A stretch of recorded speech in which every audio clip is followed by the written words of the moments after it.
തൃശൂരിൽ വാഹനാപകടത്തിൽ 5 പേർ മരിച്ചു. വിവരങ്ങളുമായി ദിൽജിത്ത് ചേരുകയാണ് തൃശൂരിൽ നിന്നും. ദിൽജിത്ത്, ഏതാണ്ട് 7 പേരായിരുന്നു വാഹനത്തിൽ ഉണ്ടായിരുന്നത്. അതിൽ 5 പേരുടെയും മരണം സ്ഥിരീകരിച്ചോ? മറ്റു വിവരങ്ങൾ?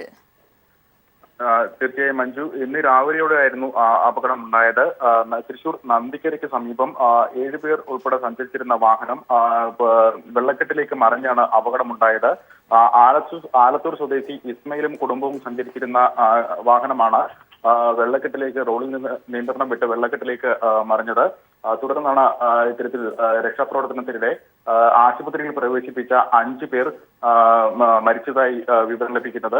വാഹനത്തിൽ 7 പേരാണ് ഉണ്ടായിരുന്നത്. 2 പുരുഷന്മാരും 2 സ്ത്രീകളും കുട്ടികളും ഉൾപ്പെടെ 7 പേരാണ് ഉണ്ടായിരുന്നത്. ഇതിൽ 2 പുരുഷന്മാരും 2 സ്ത്രീകളും 1 കുട്ടിയുമാണ് ഇപ്പോൾ മരിച്ചിരിക്കുന്നത്. മറ്റുള്ള 2 പേരെ ഇപ്പോൾ പുതുക്കാട് സ്വകാര്യ ആശുപത്രിയിൽ പ്രവേശിപ്പിച്ചിരിക്കുകയാണ്. ഏതായാലും ഇന്ന് പുലർച്ചയോടുകൂടിയാണ് അപകടം ഉണ്ടായിട്ടുള്ളത്. സ്ഥലത്ത് നിയന്ത്രണം വിട്ടാണ് ഇത്തരത്തിൽ വെള്ളക്കെട്ടിലേക്ക് പതിച്ച വാഹനത്തിൽ കുടുങ്ങിയാണ് ഇത്തരത്തിൽ മരണം ഉണ്ടായിരിക്കുന്നത്.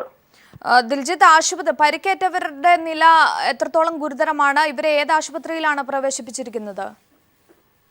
അഞ്ജു, പുതുക്കാടുള്ള ഒരു സ്വകാര്യ ആശുപത്രിയിലാണ് ഇപ്പോൾ ഇവരെയും ഒപ്പമുണ്ടായിരുന്നവരുടെ മൃതദേഹവും സൂക്ഷിച്ചിരിക്കുന്നത്. ഈ മരണം സ്ഥിരീകരിച്ച ശേഷം മൃതദേഹം ഇപ്പോൾ അവരെ ഇവരെ ബന്ധുക്കളെയും മറ്റും അറിയിക്കാനുള്ള നടപടികളാണ് ഇപ്പോൾ ചെയ്തുകൊണ്ടിരിക്കുന്നത്. ഇവരെ ഈ പരിക്കേറ്റ് ഇരിക്കുന്നവരുടെ നില ഗുരുതരമായി തന്നെ തുടരുകയാണ്. ഇവരെ ചികിത്സിക്കാനുള്ള നടപടികളാണ് ഇപ്പോൾ കൈക്കൊണ്ടുവരുന്നത്. അവരുടെ ജീവൻ രക്ഷിക്കാനുള്ള നടപടികളാണ് കൈക്കൊണ്ടുവരുന്നത്. മരിച്ച 5 പേരുടെയും മൃതദേഹം ഇപ്പോൾ മറ്റു നടപടികൾക്കായി വിട്ടു നൽകിയിരിക്കുകയാണ്. തൃശൂരിൽ വാഹനാപകടത്തിൽ 5 പേർ മരിച്ചു. വിവരങ്ങളാണ് ദിൽജിത്ത് നൽകിയത്.